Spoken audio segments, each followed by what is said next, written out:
Hello everyone, this is ZeroRaptor coming at you yet again, and finally we're getting to my most favorite part of this whole thing, which is pretty much redesigning the entire second gate for the Disneyland Resort. I am not good at architecture, so when I initially went about trying to draw this park out, of course I started with the entrance, and I had a lot of trouble with the entrance because I was trying to figure out what kind of concept do I want to convey with the entrance. Because I know with the entrance to Disneyland, it ties into the whole theater kind of jargon that Walt Disney wanted to portray. So you you get your ticket, and then you have the lobby area, which is where the Mickey Mouse flower bed is, and then you have the posters of the movies that are going to be shown, which are just like the coming attractions. So you have like a poster for the Dumbo ride, poster for Pirates of the Caribbean, like all along the area of the entrance. So for that, I want to carry that concept over to the second gate redesign that I've done. And basically, it's kind of like a mix between like an alternate reality Disneyland, but also going with the original intent of the second gate that Michael Eisner came up with for Disney California Adventure, which was pretty much a Disney park for older audiences, for families with older kids that are more mature. And I feel like going with the California theme was kind of a cop-out because it didn't really involved a lot of imagination. You're just pulling and picking, choosing aspects of California and just shoving it into a theme park experience and thinking, oh yeah, this is totally what teenagers and an older single individuals from going to college and stuff want. And that's not really what they want. I mean, this basically just like a Disney version of an amusement park, which is definitely not what Walt wanted when he came up with the original Disneyland concept. He's already been to amusement parks with his daughters, and he's like, oh, I want to make a park that's clean, it's family friendly, it's more open to people, and it's more friendly environment with rides that have more of a storytelling element to them. It's a whole experience rather than just go on a ride and get your thrills and that's it. And that's basically what happened to Disney California Adventure. So for this concept for the second gate redesign, I want to bring it back more to Walt Disney's original bare bones skeleton layout, and then from there build it out to make each land more genre based, like what Disneyland is. Because where Disneyland is more like literature, the kind of genres that I've picked out for the second gate, it's kind of more, I mean, it has some basis in literature, but it kind of leans more into film. So this is kind of something that I was going for. So my whole premise for this is like you still have the whole Main Street entrance for Disneyland kind of deal with the movie posters and stuff in the beginning area, and then you have this wall that kind of gives you like a teaser of what's to come.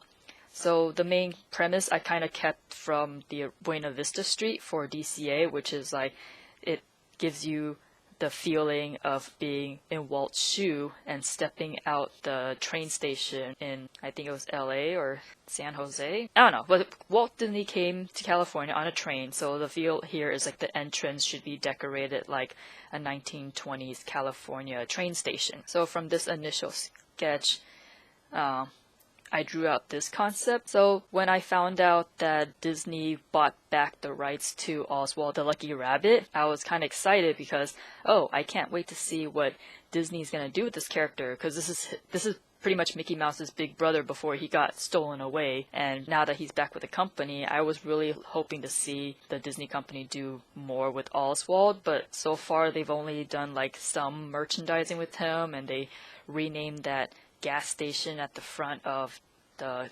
California Adventures entrance after Oswald. And I think they have a character. I've heard about it, but I haven't personally seen him in the park. And then at one of the D23 expos, they started passing out the Oswald ears. So I've seen some people wearing those around, and then after people kept demanding for them to be available in the parks, then they started offering the ears in the parks. But it was just kind of disappointing how a lot of people were hoping to see more of Oswald in the park, and they haven't really done anything with him. Well, to be fair, Oswald, he was part of like the early days of animation where a lot of things were like slapstick, dark humor kind of comedy. So at his original design and concept, he doesn't quite fit into the more family-friendly atmosphere that Mickey Mouse has, which is why I thought he was the perfect character to use and base the second gate after. So this is basically an alternate reality Disneyland where if Oswald wasn't taken away, I figure Walt Disney would probably base the whole park around him too. So this is why for the second gate's flower bed, I have Oswald here. And then I kind of refined the entrance a bit, but it didn't quite look the way I wanted to. Like it didn't really evoke a train station, but kind of have a similar bone structure, if you know what I mean, of Disneyland's entrance. So I worked on it a bit more, and then this became the final product. It's still not perfect, but it's a lot closer to how I envision it.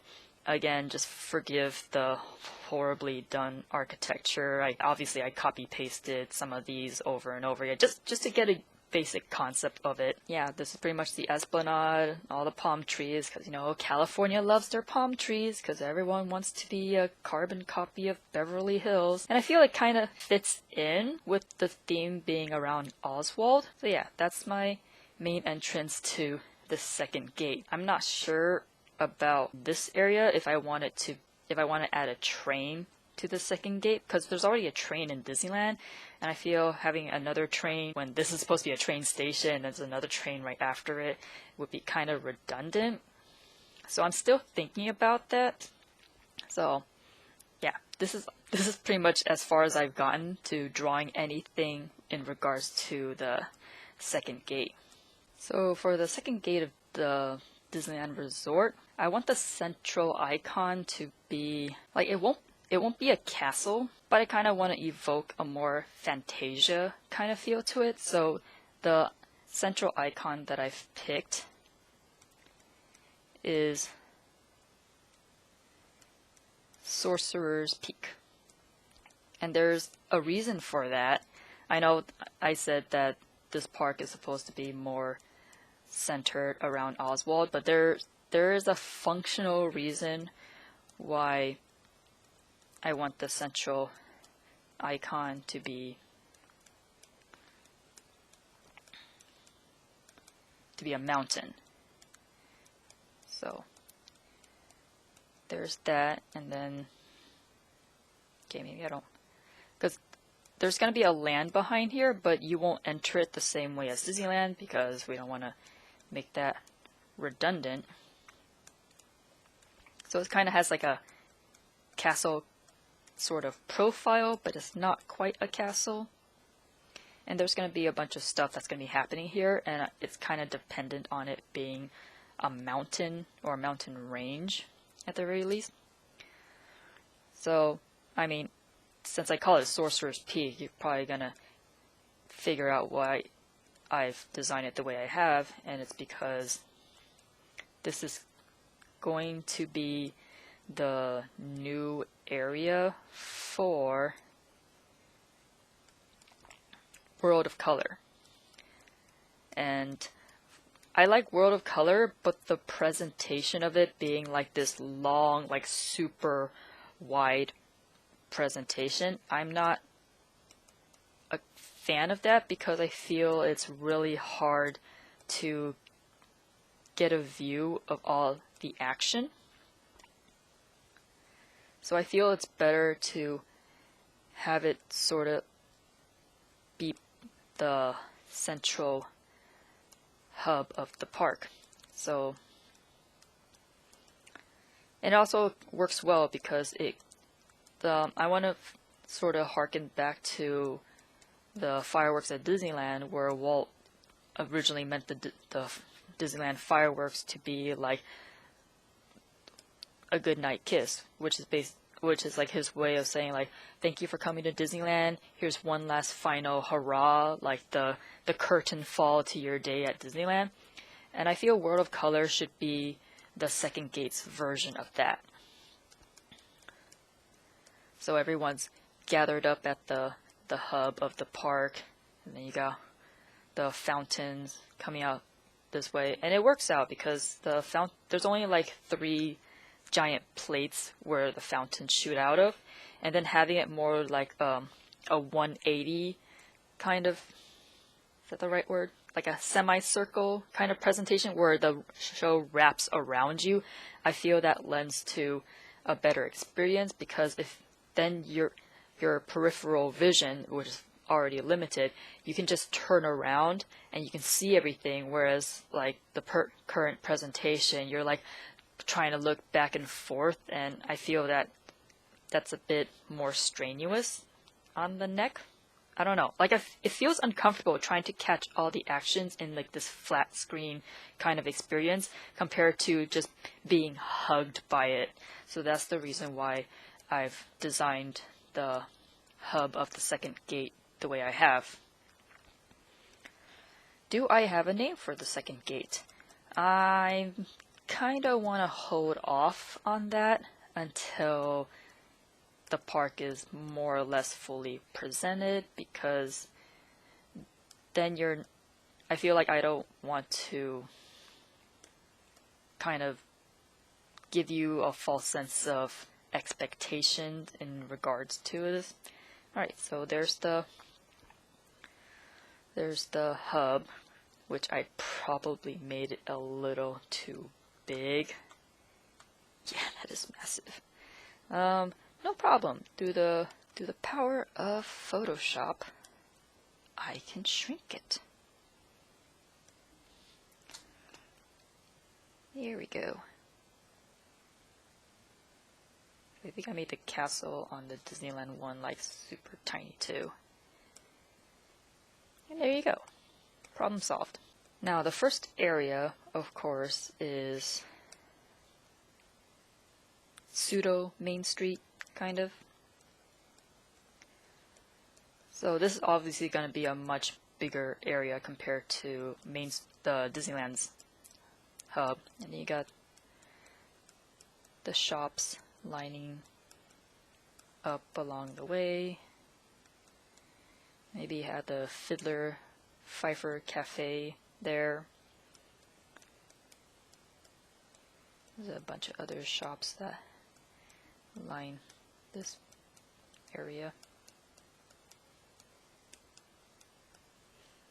And then of course I have my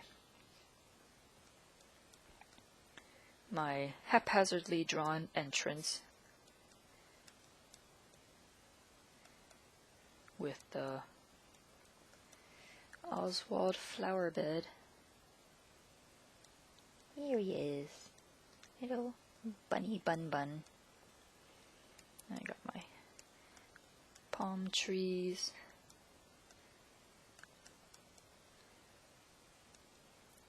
I already forgot how I designed it.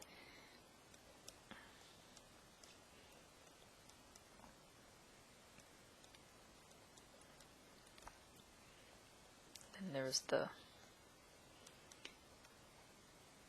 entrances designed after the train stations. California train station. So here's the area between the Disneyland and the second gate. Then you have all the gift shops.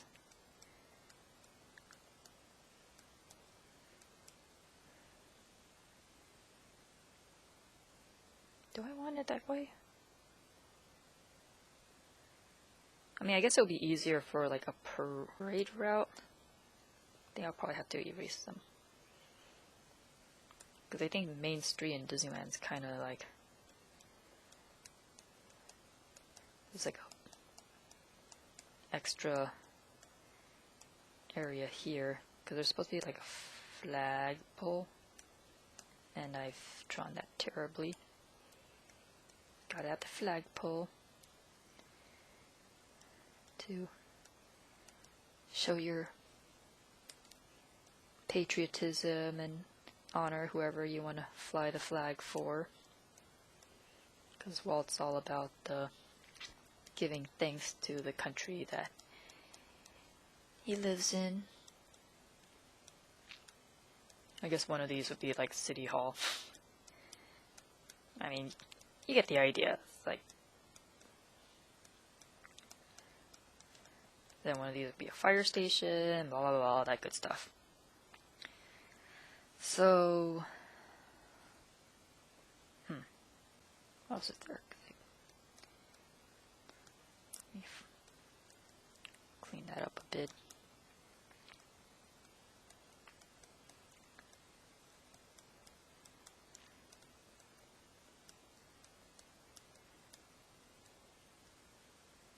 So yeah, what land lies beyond Sorcerer's Peak? I mean, obviously, since I named it that, there's gonna be more emphasis on Fantasia, which is fine. I mean, Oswald hasn't really been with the Disney for a very long time, so he's not gonna be able to get all of the action. I like to look at it as Oswald being, you know, kind of reflective of Walt's older brother Roy, in that he's very protective of him and he wants what's best for him. So I kind of see Oswald and Mickey's relationship kind of in that regard. And of course we gotta have a little dedication. What would be a nice place for it? I guess right here. Have a nice little statue of Roy. I know Roy doesn't want to have any credit in the park, but you know what?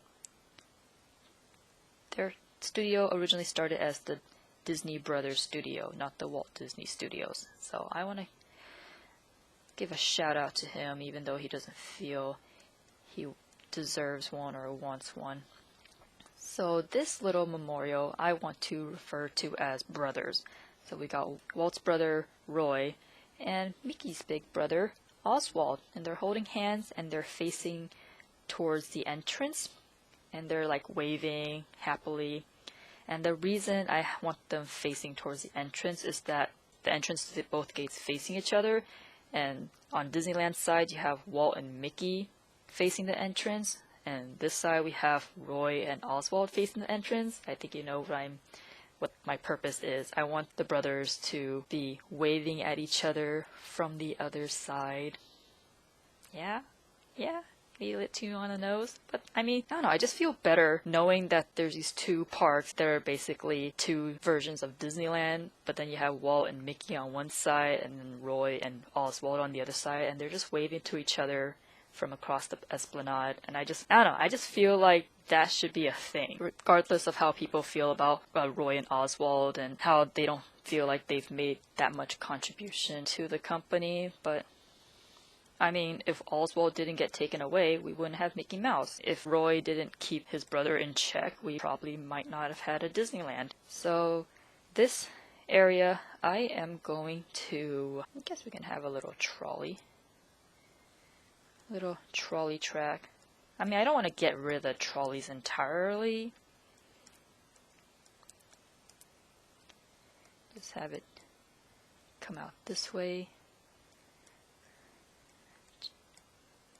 Clang, clang, clang, ride the trolley. Just so we can have like some sort of vehicle activity in this first land, as I would say. Now, why is it pointing in that direction? You might wonder. Well, that is for another video, which will come later. But for now, you can just ponder, where are these trolley tracks going? That they're headed to the left.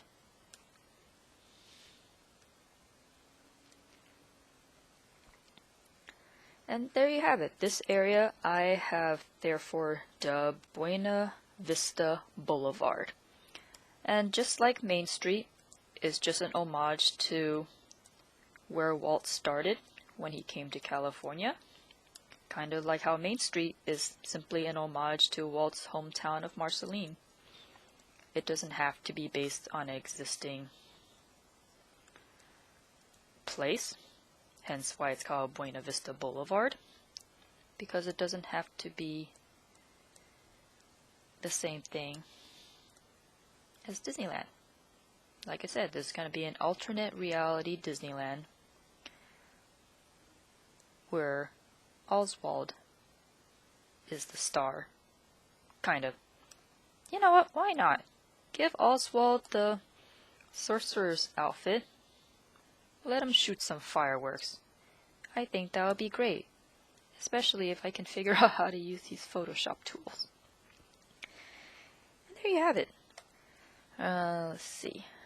Sorcerer's Peak. What color do I don't want it too dark.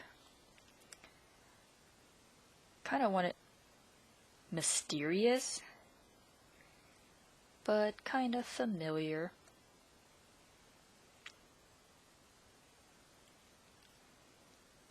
It's like you come in and you feel you're in awe of it. You're not afraid of it, but you're just like, whoa, what's gonna happen there? What is that for? And it's gonna be, I feel, will be a better presentation of World of Color where, you know, just hugs the guest. Like it's welcoming you into this mysterious land of a different kind of Disney magic. And then at the end of the day, it'll hug you again with the magic of World of Color.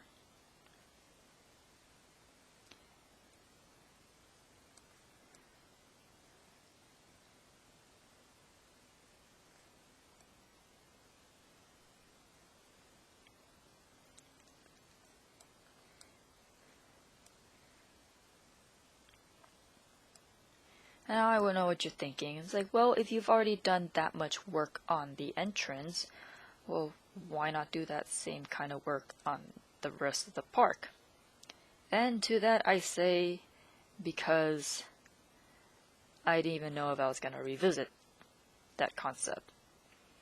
And also, again, I am no good at architecture, so the entire artwork that entire concept art that I did with the entrance, it took so much energy to research like what the entrance should look like, how the walls and the flower bed would look, and it just took a lot of energy out of me, and I feel better just like drawing all this out as I explain it to you, because I feel it's like more freeform, whereas the entrance art, it was like I felt really rigid. Like I didn't really feel much freedom because there's like a lot of research went into that, and in the end it still ended up being pretty simple.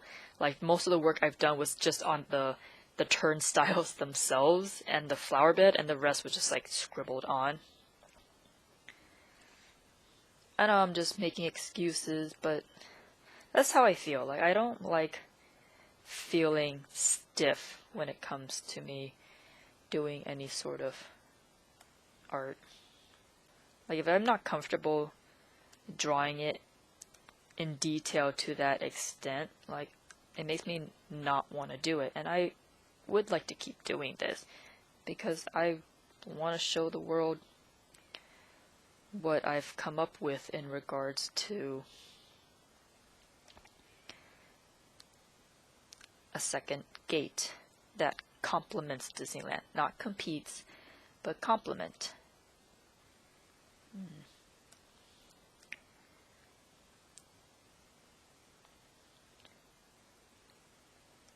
Let's see. And then Oswald.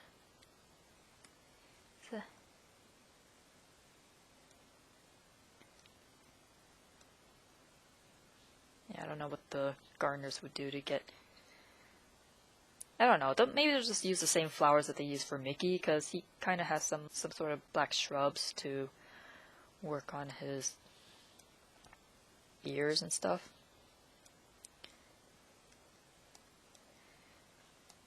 And it's starting to turn into like a Van Gogh painting here, as everything's just melting together. I don't remember what color I made the floor of the entrance. I think it was brown. That's how you make 1920s California. It's brown. It's dull.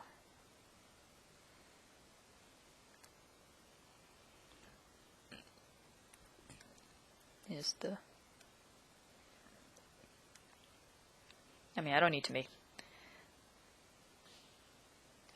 the gates all that detailed. I've already done that concept art, so I can simplify it to this degree here. Let's see.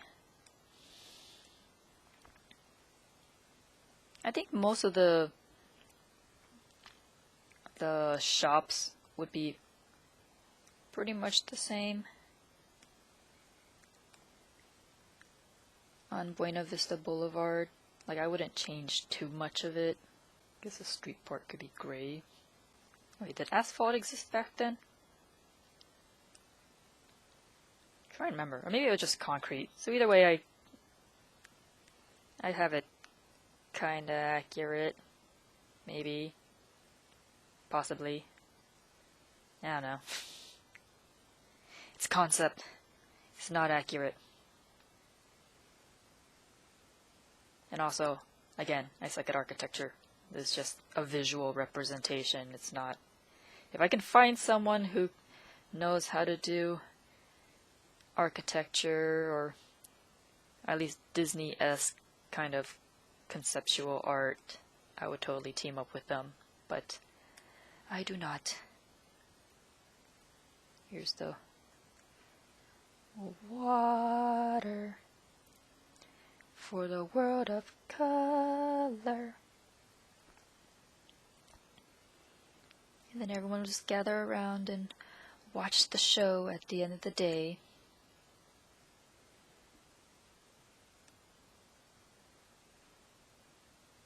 Yeah. Kind of has the same backbone as Main Street, but it still looks kind of different. So there you have it. Buena Vista Boulevard, leading up to Sorcerer's Peak, where at the end of the day, you gather there and you watch World of Color wrap itself around you like a nice cold hug. Depending on the time of the year that you come, maybe it'll be nice and toasty, because we here at California, we do have some pretty toasty nights. Oh yeah, I forgot to do the flower bit up here too. I am sorry, Roy and Oswald. You guys deserve better. Maybe I'll give you some pink flowers. Yeah, get some pink flowers there. There you go. Nice little flower bed. You can wave at your brothers in the other park across from the Esplanade. So that'll be all for today. If you want to find out where those trolley tracks go, that'll be in another video. So if you'd like to see more of my ideas for the second and third gate of Disneyland Resort, feel free to drop me $1 at one of my donation buckets. I have a Patreon, a Ko-fi, and a Subscribe Star account, and there's links to them all in the description of this video. So if you can, or if you want to, it's up to you. If you want to drop $1, if I earn enough money from this, I'd be more than happy to switch to doing more of these, because I have tons more ideas for the Disneyland Resort, at least maybe 20 years worth of ideas that I can come up with for like future events, overlays, and all the other stuff. So thank you for watching this video. I'll see you again in the next video. Until next time, this is ZeroRaptor signing off. Laters.